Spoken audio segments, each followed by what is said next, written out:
Hello दोस्तों, नमस्कार। स्वागत है एक बार फिर से आप सभी के अपने प्रिय चैनल पर। दोस्तों आपको बता दें जो अभी की सबसे बड़ी खबर आ रही है, जहां पर काला सागर में अमेरिकी युद्धपोत के घुसने से गुस्सा है पुतिन। कहा दूरबीन से दिखाई दे रहा है रूसी सेना तैयार रहे। बड़ी खबर, बड़ी जानकारी युद्ध को लेकर ये खबर आ रही है दोस्तों। इसकी पूरी जानकारी हम आपको देंगे। साथ ही अगली खबर में बताएंगे जहां पर इस देश के प्रधानमंत्री ने प्रधानमंत्री मोदी जी से कहा आप हमारे यहाँ सबसे पॉपुलर है, मेरी पार्टी ज्वाइन कर लीजिए। बताएंगे कौन से देश के प्रधानमंत्री ने यह बात कही है दोस्तों, और वो भी मोदी जी को किस देश को लेकर। हर तरह की खबर बताएंगे दोस्तों आपको इससे जुड़ी। साथ ही आगे बताएंगे जहां पर फंस गया पाकिस्तान। क्या IMF के कर्ज के बदले पाकिस्तान को देना होगा अमेरिका को अपना वायु क्षेत्र? जी हाँ दोस्तों, इसकी बड़ी जानकारी हम आपको ब्रेकिंग न्यूज देने वाले हैं। साथ ही बताएंगे जहां पर अब भारत निकालेगा चीन का दिवाला। दिवाली पर ड्रैगन को होगा 50,000 करोड़ का नुकसान। जी हाँ दोस्तों, बताएंगे आप सभी भारतीयों की वजह से ये पॉसिबल हो पाया है दोस्तों। चाइना को मजा चखा पाएंगे हम लोग, बताएंगे इसकी भी पूरी जानकारी देंगे। साथ ही बताएंगे जहां पर सोनिया को लिखे खत में कैप्टन का सिद्धू पर हमला। जी हाँ दोस्तों, पिता तुल्य हूँ फिर भी मुझे गालियां दी गई, बड़ी बात कह दी इन्होंने। बताएंगे इसकी भी जानकारी देंगे आपको। साथ ही इन लोगों के लिए वरदान साबित हो रही है प्रधानमंत्री जी की ये योजना। क्या है ये स्कीम और लोगों को कैसे मिल रहा है लाभ? जी हाँ दोस्तों, मेरी संपत्ति मेरा हक के आधार पर ये बड़ी खबर हम आपके लिए लेकर आए दोस्तों। इसकी पूरी जानकारी हम आपको देंगे, लेकिन उससे पहले अगर आप भी मानते हैं कि अपने भारतीय सेना में वो शौर्य, ताकत, बल, क्षमता, पराक्रम है जो किसी अन्य देश की सेनाओं में नहीं है दोस्तों। साथ ही मोदी जी तो हर चीज संभव है, तो फटाफट से इस वीडियो को भी कर दीजिए लाइक, चैनल को कर दीजिए सब्सक्राइब, बेल आइकन दबाइए। साथ ही कमेंट बॉक्स में लिख दीजिएगा जय हिंद। जी हाँ दोस्तों, और खबरों में आगे बढ़ने से पहले आप सभी को छोटी दीपावली की बहुत बहुत हार्दिक शुभकामनाएं। जी हाँ दोस्तों, बात करें पहली और सबसे बड़ी खबर की, जहां पर काला सागर में अमेरिकी युद्धपोत के घुसने से गुस्साया पुतिन। कहा दूरबीन से दिखाई दे रहा रूसी सेना तैयार रहे। जी हाँ दोस्तों, रूस के राष्ट्रपति व्लादिमीर पुतिन ने काला सागर में अमेरिकी युद्धपोत के प्रवेश पर तीखी प्रतिक्रिया दी है। उन्होंने रूसी सेना से तटीय सुरक्षा बढ़ाने और हमेशा तैयार रहने का निर्देश दिया। पुतिन रूसी सीमा के पास अमेरिका के नेतृत्व वाले सैन्य संगठन नाटो के युद्धाभ्यास को लेकर भी गुस्सा है। उन्होंने नाटो सैन्य युद्धाभ्यास के जवाब में रूस के रक्षा नेटवर्क को मजबूत करने का आदेश दिया है। इसके बाद से रूसी नौसेना अमेरिकी युद्धपोत की हर एक गतिविधि पर करीबी से नजर रखे हुए है। जी हाँ दोस्तों, पुतिन ने रूसी सैन्य अधिकारियों और हथियार निर्माताओं के साथ बैठक में कहा कि एक अमेरिकी युद्धपोत काला सागर में प्रवेश कर चुका है। हम इसे अपनी रक्षा प्रणालियों के दूरबीन या क्रॉस हेयर में देख सकते हैं। ये युद्धपोत अभी अंतरराष्ट्रीय जल सीमा में गश्त कर रहा है। अमेरिका और ब्रिटेन के कई युद्धपोत लगातार इस इलाके में गश्त लगाते रहते हैं। जी हाँ दोस्तों, बता दें पुतिन ने अमेरिका के जिस युद्धपोत की उपस्थिति पर चिंता जताई है उसका नाम USS पोर्टर है, और इस युद्धपोत को पिछले हफ्ते के अंत में काला सागर इलाके में गश्त के लिए भेजा गया था। ऐसे में दोस्तों कभी भी अमेरिकी इस युद्धपोत पर भारी एक्शन लिया जा सकता है दोस्तों, और अगर रूस की तरफ से एक्शन लिया गया तो अमेरिका भी नहीं बख्शने वाला। यानी कि दो सबसे बड़े देशों के बीच में बहुत बड़ी जंग कभी भी छिड़ सकती है दोस्तों। क्या अनुमान लगाते हैं आप लोग, बताइएगा। जरूर बढ़ते हैं दूसरी और सबसे बड़ी खबर की तरफ, जहां पर जब इस देश के यानी इजराइल के प्रधानमंत्री ने PM मोदी से कहा कि आप हमारे यहाँ सबसे पॉपुलर है, यानी सबसे प्रसिद्ध है, मेरी पार्टी ज्वाइन कर लीजिए। जी हाँ दोस्तों, प्रधानमंत्री नरेंद्र मोदी जी और उनके इजरायली समकक्ष नफ्ताली बेनेट के बीच मंगलवार को पहली औपचारिक बैठक हुई। इस दौरान दोनों नेताओं के बीच एक हल्का फुल्का पल तब आया जब बेनेट ने प्रधानमंत्री नरेंद्र मोदी जी से कहा कि वो इजराइल में काफी पॉपुलर हैं और वो उनकी पार्टी में शामिल हो जाएं। जी हाँ दोस्तों, प्रधानमंत्री नरेंद्र मोदी जी ने ग्लासगो में COP26 जलवायु शिखर सम्मेलन यानी क्लाइमेट समिट से इतर इजराइल के प्रधानमंत्री नफ्ताली बेनेट के साथ मुलाकात की। इस दौरान दोनों नेताओं ने दोनों देशों के द्विपक्षीय संबंधों की समीक्षा की और मॉडर्न टेक्नोलॉजी और इनोवेशन के क्षेत्रों में सहयोग बढ़ाने के बारे में विचारों का आदान प्रदान किया। जलवायु सम्मेलन के दौरान सोमवार को संक्षिप्त बातचीत के बाद प्रधानमंत्री नरेंद्र मोदी जी और बेनेट की पहली औपचारिक मुलाकात हुई। जी हाँ दोस्तों, बता दें सोशल मीडिया पर साझा किए गए एक वीडियो के मुताबिक बेनेट ने प्रधानमंत्री नरेंद्र मोदी जी से कहा कि आप इजराइल के सबसे पॉपुलर पॉपुलर शख्स हैं। इसके जवाब में पीएम मोदी ने कहा बहुत बहुत धन्यवाद। बेनेट ने इसके बाद प्रधानमंत्री नरेंद्र मोदी जी को अपनी यामिना पार्टी में शामिल होने के लिए कहा। दोनों नेताओं ने मुस्कुराते हुए हाथ मिलाया और इस दौरान बेनेट ने कहा कि आइए और मेरी पार्टी में शामिल हो जाइए। इससे पहले प्रधानमंत्री मोदी जी ने बेनेट के साथ हुई मुलाकात को याद करते हुए कहा कि भारत के लोग इजराइल के साथ दोस्ती को काफी महत्व देते हैं। प्रधानमंत्री कार्यालय ने ट्वीट किया कि इजराइल के साथ दोस्ती को और मजबूत करते हुए प्रधानमंत्री नरेंद्र मोदी जी और नफ्ताली बेनेट की ग्लासगो में सार्थक बैठक हुई है। जी हाँ दोस्तों, ऐसे में इजराइल की तरफ से मोदी जी को इतनी बड़ी विशेषता देते हुए दोस्तों, यानी कि आप इजराइल में सबसे ज्यादा लोकप्रिय हैं और आप हमारी पार्टी में शामिल हो जाइए। एक दूसरे देश के प्रधानमंत्री के लिए दोस्तों बहुत बड़ी उपाधि हो सकती है। क्या कहना चाहेंगे आप लोग? और इजरायली पीएम को थैंक यू मोदी जी के बिहाफ पर जरूर कहिएगा आप लोग भी। दोस्तों देखते हैं कितने भाई बहन खुश हैं इस बात से। चलते हैं तीसरी सबसे बड़ी खबर की तरफ, जहां पर फंस गया पाकिस्तान। आईएमएफ के कर्ज के बदले पाकिस्तान को क्या देना होगा? अमेरिका को अपना वायु क्षेत्र। जी हाँ दोस्तों, आपको बता दें अंतरराष्ट्रीय मुद्रा कोष यानी आईएमएफ ने पाकिस्तान के लिए कर्ज का भुगतान रोक रखा है। फिलहाल $1 अरब की रकम का भुगतान रुका हुआ है। दोस्तों आईएमएफ का कहना है कि वो तब तक कर्ज की एक खेप जारी नहीं करेगा जब तक पाकिस्तान सरकार सेना के कमर्शियल बैंक खातों को बंद नहीं करती। साथ ही $17 अरब के सार्वजनिक कोष को एक ट्रेजरी अकाउंट में ट्रांसफर नहीं करती। इसके अलावा आईएमएफ की मांग है कि पाकिस्तान अपने केंद्रीय बैंक को अधिक स्वायत्तता दे। जी हाँ दोस्तों, आपको बता दें, लेकिन वेबसाइट एशिया टाइम्स की एक रिपोर्ट के मुताबिक वित्तीय सहायता के इस मसले ने अब भू राजनीतिक मोड़ ले लिया है। आईएमएफ के बारे में आम समझ है कि अमेरिका इसके जरिए विभिन्न देशों पर अपना एजेंडा थोपता है। आईएमएफ को सबसे ज्यादा धन अमेरिका ही देता है दोस्तों। और अब ये खबर आ रही है कि जो बाइडेन प्रशासन आईएमएफ की प्रस्तावित वित्तीय सहायता का इस्तेमाल अफगानिस्तान के मामले में पाकिस्तान पर अपनी शर्तें थोपने के लिए कर रहा है और वो चाहता है कि अफगानिस्तान में आतंकवाद विरोधी कार्यवाही में पाकिस्तानी सक्रिय भूमिका निभाए। जी हाँ दोस्तों, यानी कि कहीं ना कहीं अगर पाकिस्तान अपना एयर स्पेस अमेरिका को दे दे तो आईएमएफ हो सकता है कुछ राहत पाकिस्तान को अवश्य दे देगी। यानी कि दोस्तों इनडायरेक्टली अमेरिका से ही पाकिस्तान घिरा हुआ है और बीच में आईएमएफ है। यानी कि अब कहीं ना कहीं अमेरिका की बात पाकिस्तान को माननी ही पड़ेगी। क्या लगता है दोस्तों आपको? अगर आप भी मानते हैं कि अमेरिका ने सही तरीके से फंसाया है इमरान खान को तो आप भी थैंक यू जो बाइडेन कहना मत भूलिएगा। चलते हैं अगली बड़ी खबर की तरफ, जहां पर भारत निकालेगा चीन का दिवाला। दिवाली पर ड्रैगन को होगा 50,000 करोड़ का नुकसान। बता दें रोशनी का त्योहार दीपावली, जिसका नाम ही दीपों का उज्जवल करने के लिए पड़ा हुआ है, उसमें बीते कुछ सालों में चीनी लाइटों और झालरों ने घुसपैठ कर ली थी। लेकिन पिछले साल से सरहद पर चीन की चालबाजियों के कारण लोगों ने आत्मनिर्भर भारत और वोकल फॉर लोकल को बढ़ाने का जो संकल्प लिया था उसका असर इस दिवाली के त्योहारों में दिखाई दे रहा है। दोस्तों दीपों के त्योहार दीपावली में दीप मिट्टी के दिए की वापसी होती दिखाई दे रही है। यानी कि दोस्तों अब चाइना के उन चाइनीज दीपों को कोई नहीं खरीदने वाला। यानी कि दोस्तों उनका भारत में एक्सपोर्ट ही नहीं हो रहा है दोस्तों। और अब भारतवासी सभी के सभी मिट्टी के दिए खरीद रहे हैं दोस्तों। सबसे बड़ी खबर, सबसे बड़ी जानकारी आपको दे रहे हैं दोस्तों। और हम आशा करते हैं कि जितने भाई बहन इस खबर को देख रहे हैं उनके घर में भी मिट्टी के ही दिए आए होंगे। जी हाँ दोस्तों, कितने भाई बहन ऐसे जिन्होंने चाइनीज एक भी प्रोडक्ट इस दिवाली पर नहीं खरीदा है और मिट्टी के ही दिए खरीद रहे हैं दोस्तों, वो कमेंट में भारी मात्रा में बताइएगा।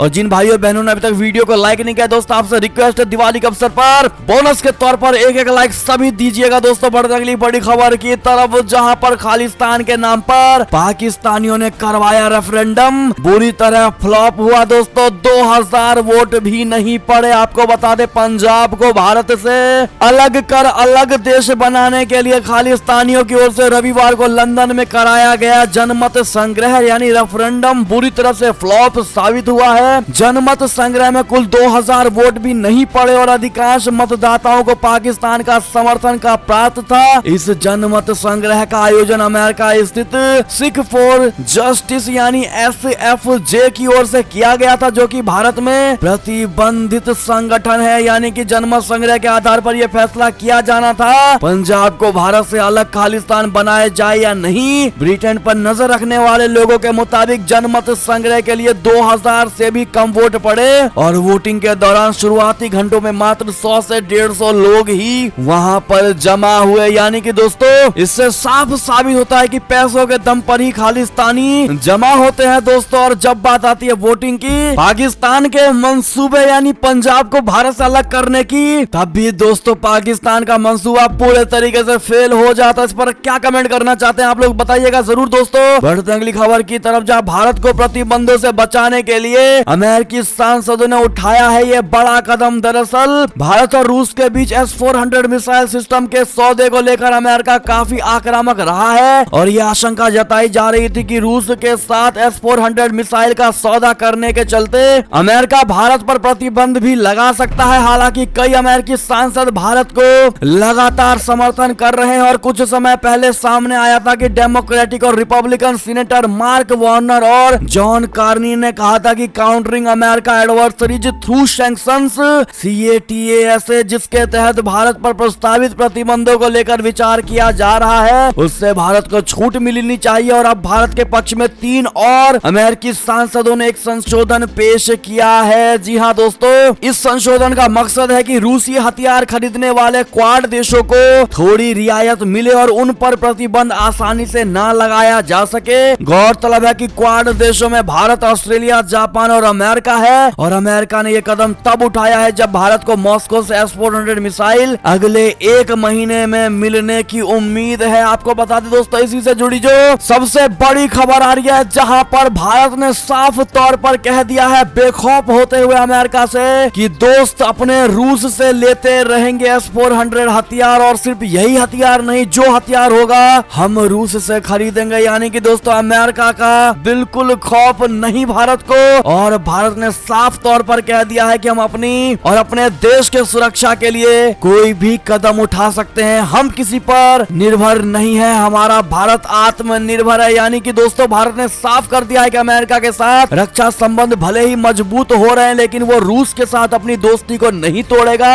और इसी के साथ और ज्यादा उससे दोस्ती बढ़ाएगा। रूस की सरकारी संवाद एजेंसी तास के साथ बातचीत में वर्मा ने कहा कि अगले महीने भारत के प्रधानमंत्री नरेंद्र मोदी जी और रूस के राष्ट्रपति व्लादिमीर पुतिन एक द्विपक्षीय बैठक भी करने जा रहे हैं। यानी कि दोस्तों अगर आप भी भारत के इस बयान का समर्थन करते और मानते हैं कि भारत को अपनी सुरक्षा देखनी चाहिए, चाहे उसके लिए रूस से मिसाइल खरीदना पड़े या अमेरिका से, भारत को सुरक्षा से कोई समझौता नहीं करना चाहिए। अगर आप भी मानते हैं कि सही कदम उठाया है भारत ने, तो ये बात कमेंट में लिखेगा दोस्तों, वो भी 1 लाइक कर दीजिएगा। चलते अगली खबर की तरफ, जहां पाकिस्तान ने फिर दिखाई झूठी अकड़, ठुकराया भारत का ये वाला ऑफर। जी हाँ दोस्तों, पाकिस्तान के राष्ट्रीय सुरक्षा सलाहकार NSA डॉक्टर मोइद यूसुफ ने कहा है कि वो भारत द्वारा आयोजित सम्मेलन में भाग लेने के लिए नई दिल्ली की यात्रा नहीं करेंगे। आपको बता दें कि 10 नवंबर को कोई नई दिल्ली में अफगानिस्तान को लेकर भारत का एक सम्मेलन का आयोजन करेगा। मोइद यूसुफ से जब इस बारे में एक संवाददाता सम्मेलन के दौरान सवाल पूछा गया तो उन्होंने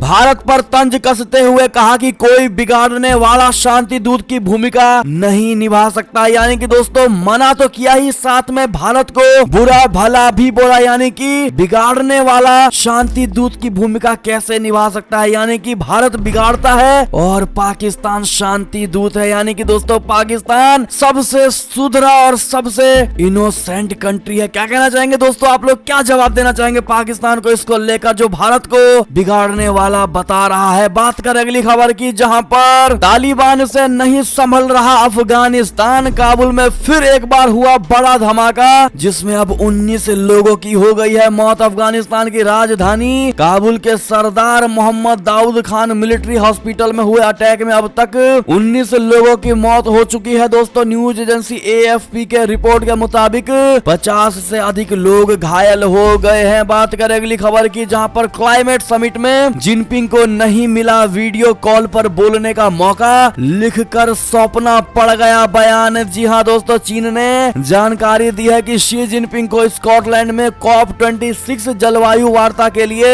एक वीडियो संबोधन का मौका नहीं दिया गया और इस कारण से चीन को एक लिखित प्रतिक्रिया भेजनी पड़ी है। जी हाँ, बता दें कि जिनपिंग व्यक्तिगत रूप से यूनाइटेड नेशन की बैठक में शामिल नहीं हो रहे हैं और अपने लिखित बयान में उन्होंने सभी देशों से अपने वादों को निभाने की अपील की है और आपसी भरोसे और सहयोग को मजबूत करने की बात कही है। बढ़ते हैं दोस्तों अगली खबर की तरफ, जहां पर चीन के पनडुब्बियों ने जिस जिस प्रकार से मचा रखा है दहशत, उसको लेकर भारत और ऑस्ट्रेलिया धड़ाधड़ खरीद रहे हैं अमेरिकी शिकारी यानी कि चाइना को हर तरीके से जवाब देने के लिए दोस्तों भारत और ऑस्ट्रेलिया तैयार है। आपको बता दें न्यूज़वीक की रिपोर्ट के मुताबिक भारत और ऑस्ट्रेलिया दोनों ने ही अमेरिका से बड़े पैमाने पर P-8 विमान खरीद रहे हैं। दोस्तों ये दोनों ही देश क्वाड के सदस्य हैं और चीन की दादागिरी से परेशान है। क्वाड देशों का मकसद हिंद प्रशांत क्षेत्र को मुक्त और खुला बनाए रखना है और यही नहीं, अमेरिका के इस शिकारी को जर्मनी, नॉर्वे और ब्रिटेन भी बड़े पैमाने पर खरीद रहे हैं। अमेरिकी रक्षा मंत्रालय के एक खुफिया अधिकारी ने कहा है कि विश्वास में कमी के कारण ये देश बड़े पैमाने पर एंटी सबमरीन प्लेन को खरीद रहे हैं। जी हाँ दोस्तों, बढ़ते अगली खबर की तरफ, जहां पर ग्लासगो में प्रधानमंत्री नरेंद्र मोदी जी ने दिया बड़ा संदेश। कहा वन सन यानी एक सूरज, एक विश्व, वन वर्ल्ड, वन ग्रिड दुनिया के लिए बेहद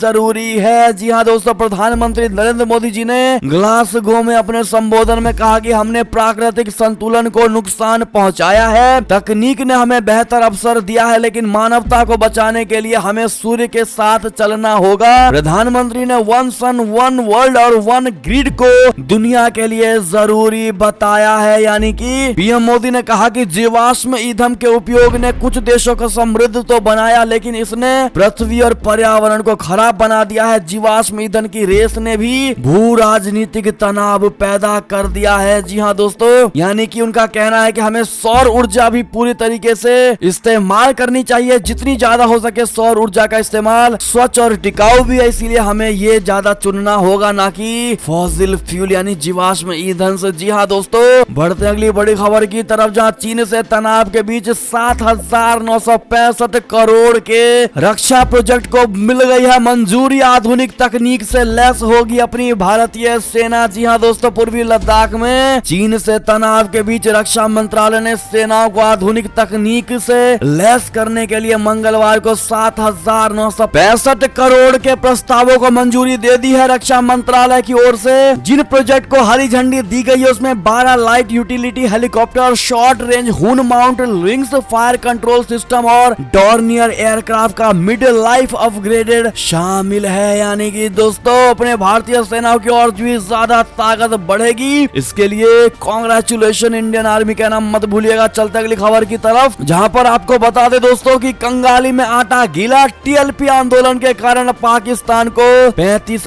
अरब का हुआ है नुकसान। जी हां, प्रतिबंधित इस्लामिक संगठन तहरीके लब्बैक पाकिस्तान के आंदोलन के कारण पाकिस्तान को भारी नुकसान हुआ है। पाकिस्तान सूचना मंत्री के सहायक हसन खारवार ने स्वीकार किया है कि 2017 से अब तक टीएलपी के विरोध प्रदर्शन और आंदोलनों से पाकिस्तान की इकोनॉमी को करीब 35 अरब रुपए का नुकसान पहुंचा है। बढ़ते हैं दोस्तों अगली खबर की तरफ, जहां पर ग्लासगो में प्रधानमंत्री नरेंद्र मोदी जी ने की है बिल गेट्स से मुलाकात। जलवायु परिवर्तन और सतत विकास के मुद्दों पर हुई चर्चा। जी हां दोस्तों, बात करें अगली खबर की, जहां पर हुती विद्रोहियों को बड़ा झटका लगा है। दोस्तों यमन में सऊदी अरब के हवाई हमले में 18 की मौत हो गई है। बता दें यमन के मध्य प्रांत मारीब में सऊदी नेतृत्व वाले गठबंधन के हवाई हमले में कम से कम 18 हुती विद्रोही मारे गए हैं। अल जुबा फ्रंट लाइन के सूत्र ने नाम न बताने की शर्त पर कहा है कि अल जुबा जिले के केंद्र में एक पेड़ के नीचे इकट्ठा होने के कारण विद्रोहियों पर हवाई हमला हुआ, जिसमें 18 की मौके पर ही मौत हो गई और ये बताया जा रहा है कि सऊदी गठबंधन की ओर से यह हमला किया गया था। जी हाँ दोस्तों, बढ़ते हैं अगली खबर की तरफ, जहां पर राजनीति छोड़ क्रिकेट में लौट जाए इमरान खान। जी हाँ दोस्तों, सिंध के सीएम ने कहा कि प्रधानमंत्री के बजाय पीसीबी के लिए करे काम। जी हाँ, सिंध प्रांत के मुख्यमंत्री मुराद अली शाह ने सोमवार को प्रधानमंत्री इमरान खान की ओर से प्रतिबंधित तहरीके लब्बैक पाकिस्तान के कार्यकर्ताओं के विरोध प्रदर्शन को संभालने के तरीके पर तीखा हमला किया। उन्होंने कहा है कि वो देश का प्रधानमंत्री बनने के बजाय पाकिस्तान क्रिकेट बोर्ड का अध्यक्ष बनने के लिए ज्यादा उपयुक्त है। मीडिया में आई खबर में यह जानकारी दी गई है। जियो टीवी की खबर के अनुसार इस्लामाबाद में मीडिया को संबोधित करते हुए शाह ने कहा कि टीएलपी विरोध के मुद्दे को संभालने में पाकिस्तान सरकार की अक्षमता के कारण कीमती जानें चली गई और ऐसे में उन्होंने कहा कि क्रिकेटर से नेता बने खान को यह कहते हुए सुना है कि पाकिस्तान क्रिकेट टीम यूएई में चल रहे T20 विश्व कप में उनकी वजह से शानदार प्रदर्शन कर रही है, तो मैं उनको ये कहना चाहूंगा और पहले भी कहा था कि प्रधानमंत्री इमरान खान के लिए यही बेहतर होगा कि वो पाकिस्तान क्रिकेट बोर्ड में जाकर काम करे। जी हाँ दोस्तों, अगर आप भी मानते हैं कि सही कहा गया है, प्रधानमंत्री का पद इमरान खान को छोड़ देना चाहिए दोस्तों, क्योंकि इसके लिए परफेक्ट नहीं है, तो आप भी ये बात कमेंट में जरूर कह दीजिएगा। बढ़ते हैं अगली खबर की तरफ, जहां पर दुनिया बचाने के लिए हो रही थी बैठक और झपकी लेते दिखाई दिए अमेरिकी राष्ट्रपति जो बाइडेन। जी हाँ दोस्तों, पूरी दुनिया के सामने मंडरा रही जलवायु परिवर्तन की चुनौती से निपटने और आने वाली पीढ़ियों के लिए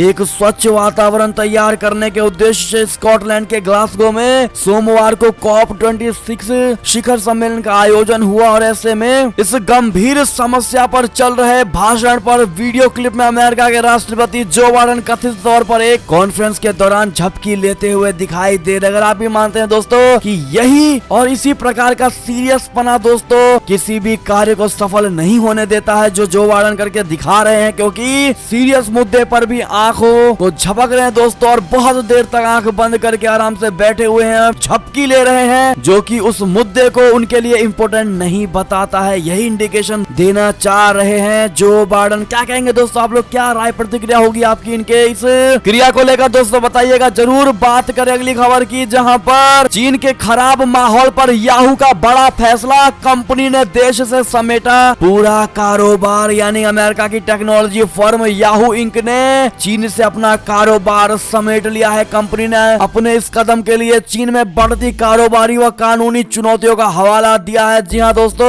अगर आप भी मानते हैं सही कदम उठाया है Yahoo.in ने, तो बताइएगा जरूर। बात करें अगली खबर की, जहां पर भारत में भी मिलेगी तूफान जैसी इंटरनेट स्पीड, एलन मस्क के सुपर फास्ट इंटरनेट ने मचाया तहलका। जी हाँ, पिछले कुछ समय से एलन मस्क के भारत में बिजनेस इन्वेस्टमेंट को लेकर काफी खबरें आ रही थी और अब यह खबर पुख्ता हो चुकी है। दरअसल एलन मस्क भारत में सैटेलाइट इंटरनेट लाने वाले हैं, यानी कि भारत में ब्रॉडबैंड में अब एयरटेल, वोडाफोन आइडिया, रिलायंस जियो को कड़ी टक्कर मिलने वाली है। जी हाँ दोस्तों, चलते अगली खबर की तरफ, जहां सोनिया को लिखे खत में कैप्टन का सिद्धू पर हमला, कहा पिता तुल्य हूँ फिर भी मुझे गालियां दी गई। जी हाँ दोस्तों, पंजाब के पूर्व मुख्यमंत्री अमरिंदर सिंह ने मंगलवार शाम को कांग्रेस से इस्तीफे की घोषणा करते हुए प्रदेश कांग्रेस अध्यक्ष नवजोत सिंह सिद्धू पर तीखा हमला बोला। उन्होंने पूर्व क्रिकेटर को पाकिस्तान का हितैषी और अस्थिर दिमाग का व्यक्ति कहा। कैप्टन ने कांग्रेस अध्यक्ष सोनिया गांधी को लिखे 7 पन्नों के इस्तीफे में लिखा है कि मैं उनके पिता की तरह बूढ़ा हूँ, फिर भी वो मेरे लिए नीच और अभद्र भाषा का प्रयोग करते रहे। जी हाँ दोस्तों, बात करें अगली खबर की, तो गांव के लोगों के लिए वरदान साबित हो रही है प्रधानमंत्री नरेंद्र मोदी जी की स्वामित्व योजना।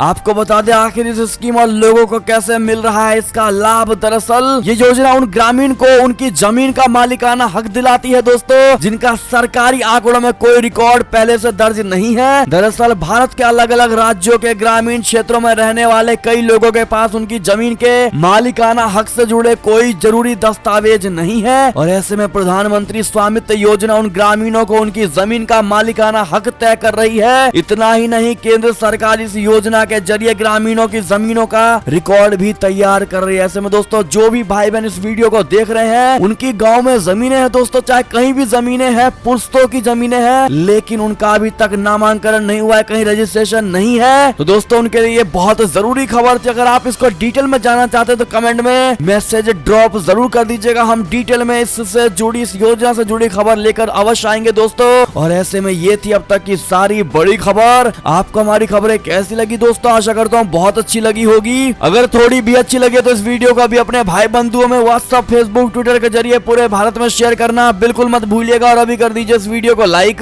चैनल को कर दीजिए सब्सक्राइब, बेल आइकन दबाइए, साथ ही कमेंट बॉक्स में लिख दीजिएगा जय हिंद जय भारत। तो मिलते हैं आपसे अगली बड़ी खबर में, तब तक के लिए अपना ख्याल रखिएगा दोस्तों। बहुत बहुत धन्यवाद साथ देने के लिए, साथ बने रहने के लिए। एक बार फिर से आप सभी को छोटी दीपावली की बहुत बहुत हार्दिक शुभकामनाएं, और जो लोग बड़ी दीपावली पर देख रहे हैं उनको बड़ी दिवाली की भी बहुत बहुत शुभकामनाएं। मिलते हैं आपसे अगली बड़ी खबर में दोस्तों, तब तक के लिए अपना ख्याल रखिएगा। धन्यवाद।